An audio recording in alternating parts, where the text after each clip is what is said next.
Ich spreche Deutsch. I speak German.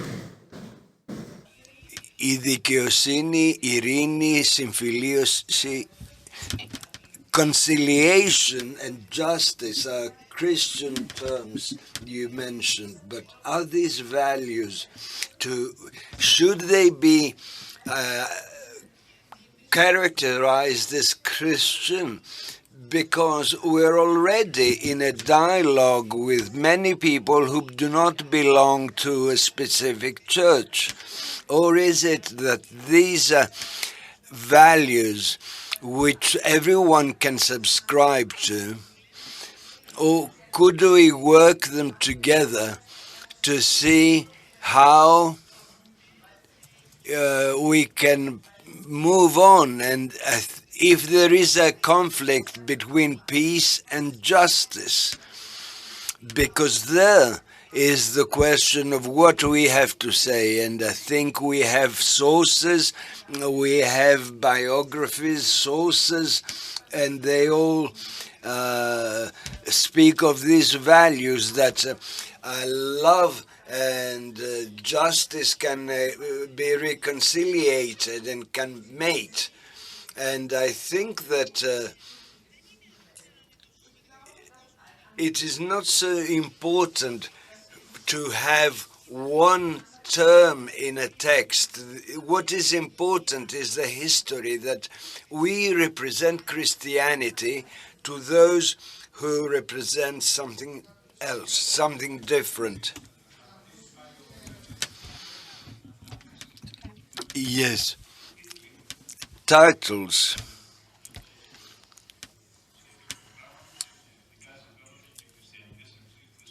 National interest and Christian values, and development and promotion of Christian values. Christian values in legislation, in education, in a political everyday life. Christian values in politics, in international politics. And therefore the titles includes whatever you said. The way you developed and discussed Christian values, charity, forgiveness, repentance. So Christian values is a broader aspect which include Christian values and can be shared by a Roman Catholic, for instance, or by a different person belonging to a different religion.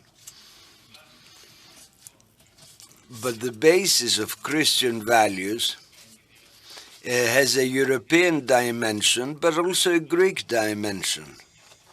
And for this reason, the position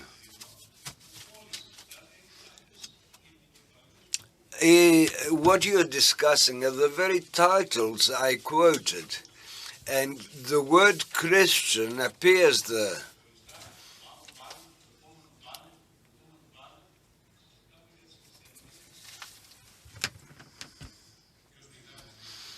Dr. Migdalis, Brother Feltzman, well, your question was whether the three values Father Barrios mentioned should be considered Christian or human. In politics, you can discuss these things as churches, and you do well to discuss them with people who do not belong to your own church, and you want to find a common denominator. This is important, to find a common denominator to shared values. But here we're speaking about the European Union, Europe of the future. Who wants to have a political response should ask the question. And this discussion never started no, there was no time ever when any European politicians said that these values are not Christian, they should be called otherwise, perhaps universal. We have a discussion that never started, and we need to have a political discussion. This is a political discussion. It's not a question of debating this among churches. And as to what you said, Mr. Papanastasopoulos, you are quite right. Terrorism is involved.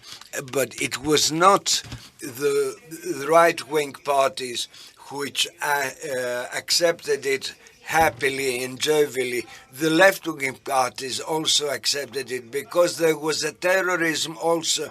We were terrorized by any notion of touching upon the United Europe. We should be very flexible and very lenient because we ought to protect this united Europe. So keep a low profile was the motto for these last decades. But in these last decades, there was another case of terrorism. We should not touch upon major companies and enterprises which hold the world in their hands, and everyone is trembling at the idea of what these companies can propose. With the NGOs have, and this was to explain how we reached here. We still have 10 minutes. The question posed by Dr. Migdalis on Christian values or universal values, I don't see any contrast in this, but this started by a circle of Christian philosophers on the basis of natural law. That is to say, all humankind, on the basis of natural law, subscribe to certain universal principles, whatever religion they adhere to. And this question, which is important, has been developed in the Orthodox world, where they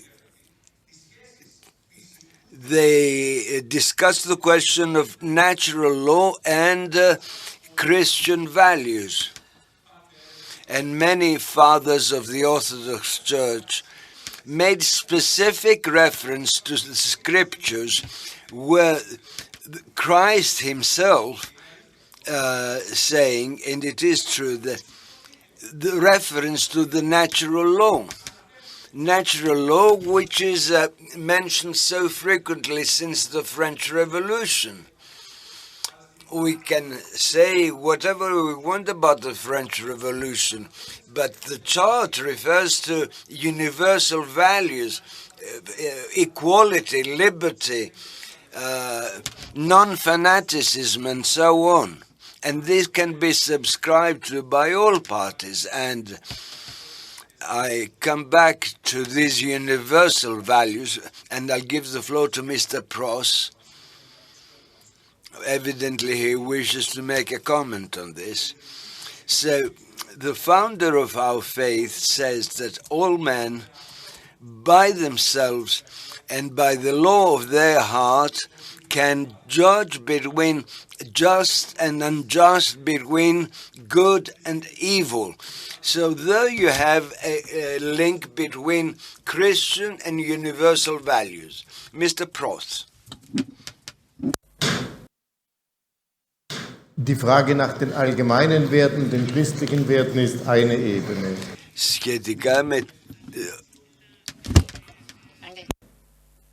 Ich denke, I wish to refer to another dimension also. I think that an important Christian value is charity and love to our neighbor, and bringing up people so that they grow up not in an egocentric way. We live in an age where egocentrism is increasing, and now I think there is a challenge here, and we try to find out the truth, and it's not one single absolute truth, but truth is relative. Responsibility towards the Lord, there is fear and trembling, and we cannot be falsifying this situation. And I think that we live at a time when I visited the Metropolitan in Dresden, I asked whether he was a Protestant or a Catholic, and he replied, no, I'm normal. So if we live this daily life in Europe, we understand that values are changing. Χαίρομαι πάρα πολύ γιατί εξελίσσεται πολύ. I think this discussion is becoming all the more interesting, and we're happy to be co-organizing this international conference. On the basis of what Father Emmanuel said in his initial statement, relating to atheists and agnostics classify themselves as Christians. True, as long as Christian values were given, we had no particular interest in whether they would be mentioned in European documents. But I think now that we are undermining the European way of life,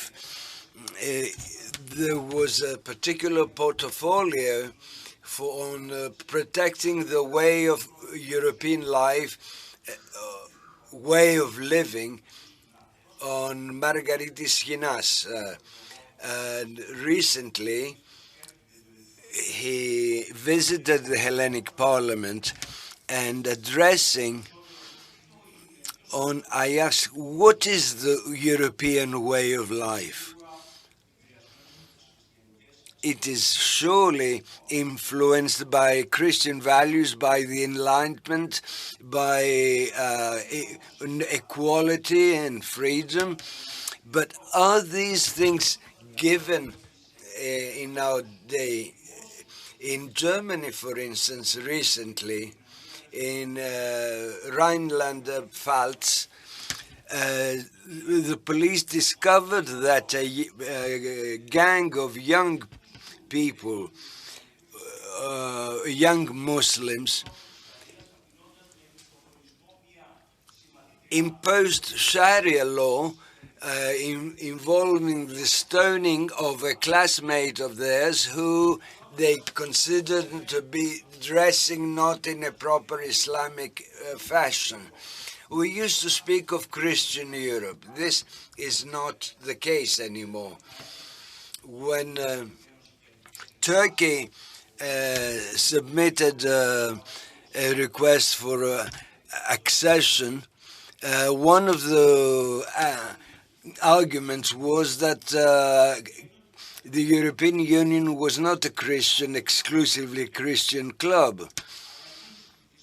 There is a change in the demographics in Europe, and also of the feelings and the beliefs of these people who come to Europe.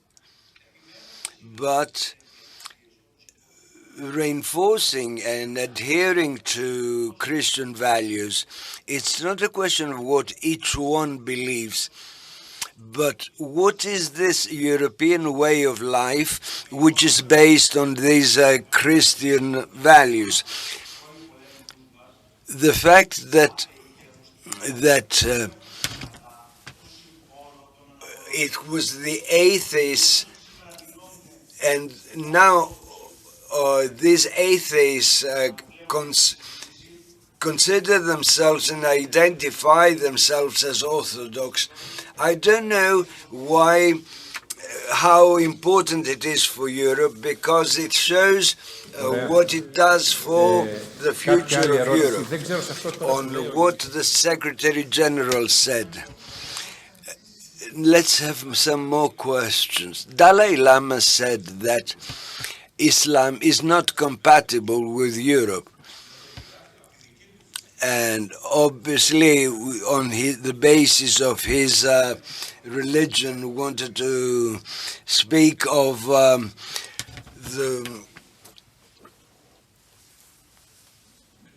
situation of religion in Europe. Okay.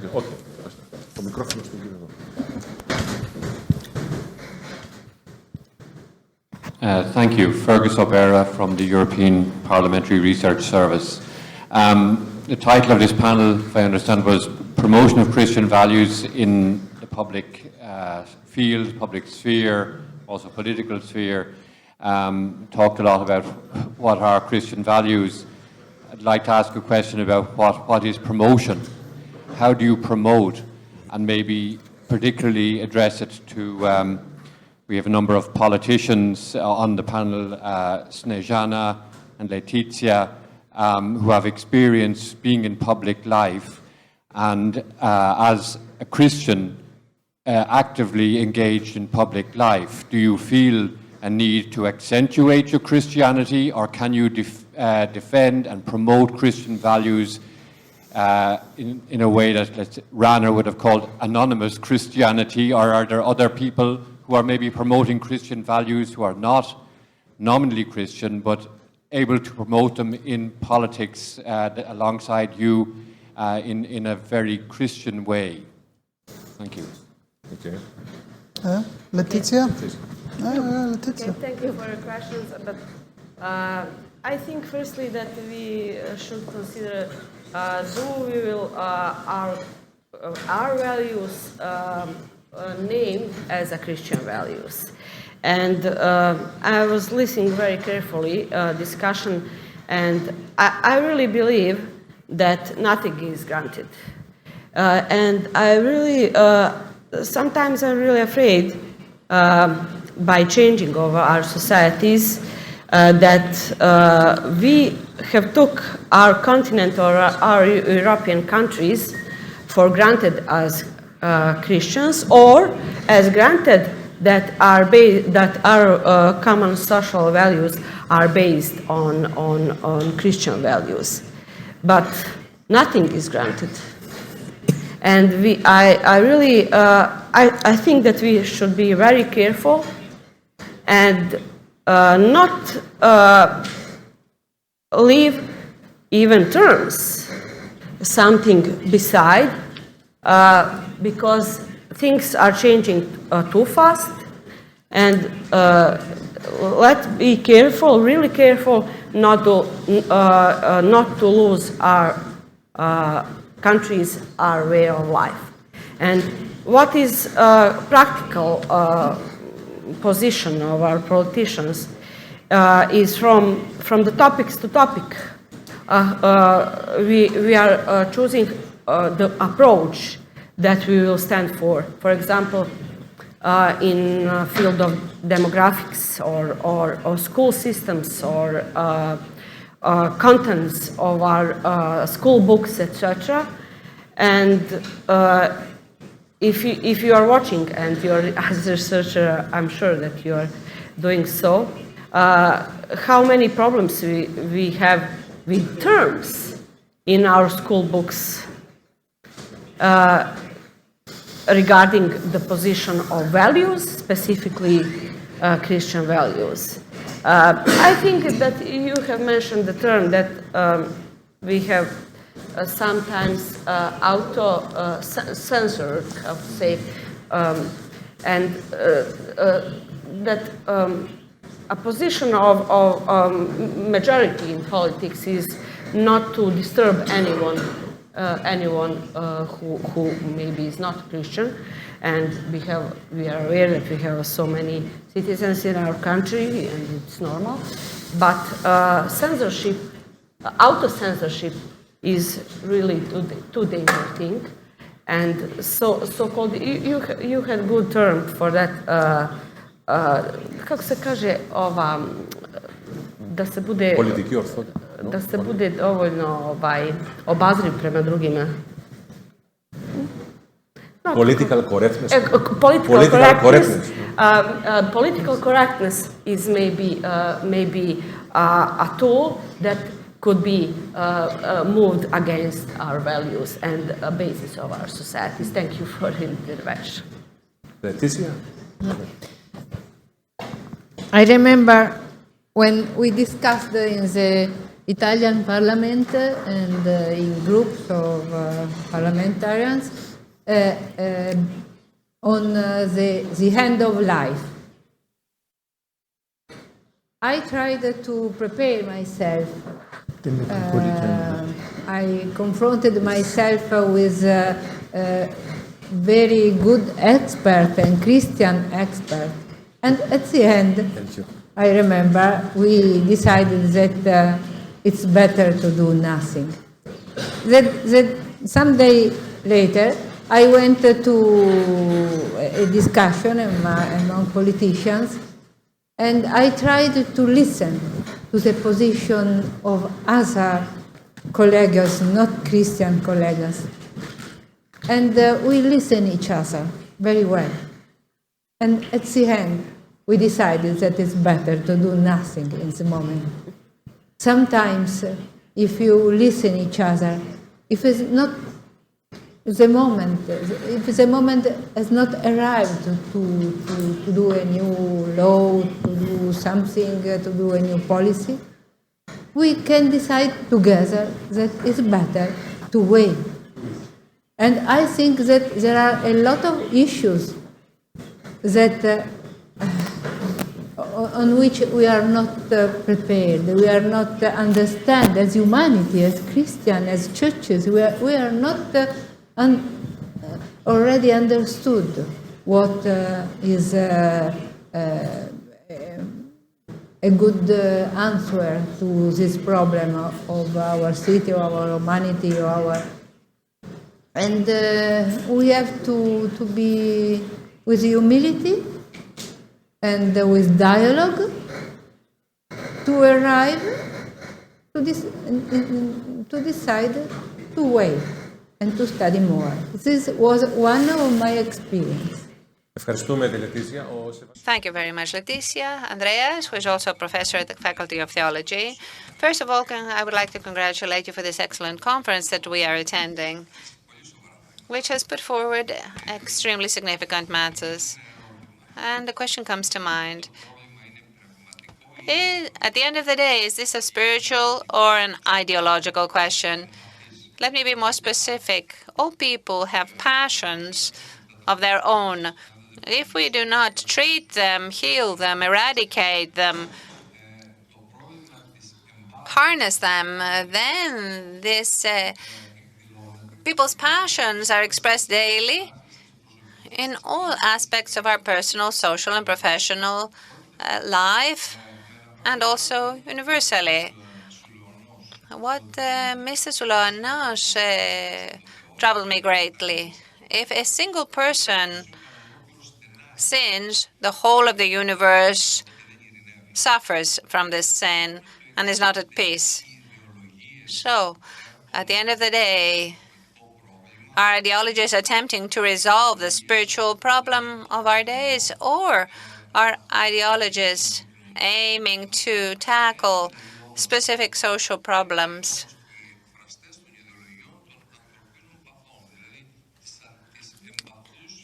However, in association with the man's nature and the passions that it entails. That is my question. I'm very pleased to see here also the minister who helped us generously in Arkalohori. I'm very pleased to see him amongst us. This is a general question, of course, and comment. Is there someone who would like to answer or comment? It is addressed to the whole panel.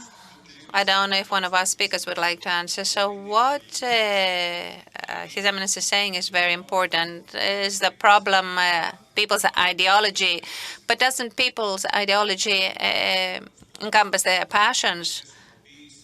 There is a problem in the sphere of politics, the institutionalization of utopia. When this utopia is based on the idealization of data and we lead to institutionalization, then this results in totalitarianism and the collapse of democracy. So I accept what His Eminence is saying, that in our egotistical attempt to impose what we have decided on others, we do not listen to what others have to say, to counter dialogue. We believe that we have created the best system, the exploitation of man from man, and in this way institutionalize our utopia. Whether this is religious or political, this institutionalization is always at the expense of freedom and democracy, and in this sense, I agree with the foundation of the question set. So what we name democracy, does it not mean the predominance of the ideology of an elite, whether we're talking about the democracy of the 19th, 20th, or 21st century? Is it not an elite that is turning its convictions into an ideology and then trying to impose them on society within the framework of democracy? When we talk about these great figures, what are they? Person-centered power who express a specific ideology, and they organize an ideological and political model based on their convictions. I'm not going to talk about specific examples of Greece or Europe, Western or Eastern Europe. Thank you, and that is all. Thank you. Are there any other questions? If not, then we will conclude with this roundtable. Please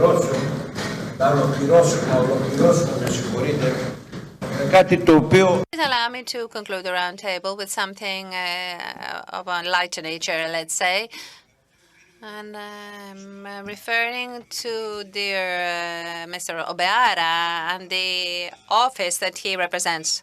I do not know these people at all, but they seem to do very good work. We were positively surprised by their efforts. When we were talking to the European Union with regard to the future of Europe, and we got no answer to what we were saying some time ago, we suddenly received an extremely interesting viewpoint, a document from his office, from his bureau, that said the following. If I remember well, it commented on the impact of the Ukrainian crisis on the ecclesiastical environment of Europe. And it was very much to the point. The comments were very timely and correct. And we were very pleased to receive this document because for the first time, an European institution seemed to understand that ecclesiastical issues, in one way or another, also largely affect political decisions. And I thank him very much for that. Mr. Prof wanted to add something on this. Ich bin sehr dankbar für diese Konferenz. Thank you very much for organizing this conference and for the topics being discussed here today, because I believe that we have touched on extremely significant matters. And we see that what was considered self-evident 20 or 30 years ago is no longer so. We are now entering a process of fermentation and change, and that is why it is very important to continue to discuss these matters. I have come to a conclusion that maybe we need to be more bold as Christians to make our standpoint known and not to deny our faith. We do not want to impose Christianity, but maybe we have become too hesitant and therefore do not proclaim our faith. Thank you very much. So I'm sorry, we have not concluded yet with the round table because the Reverend has asked for the floor. I think what His Eminence said about the spiritual dimension is very important. So he distinguished, if I didn't understand badly, between the ideological perspective and the spiritual, and the fight against passions, the fight against sin. So I really am grateful for your intervention. It's been illuminating. Ωραία. Ευχαριστούμε.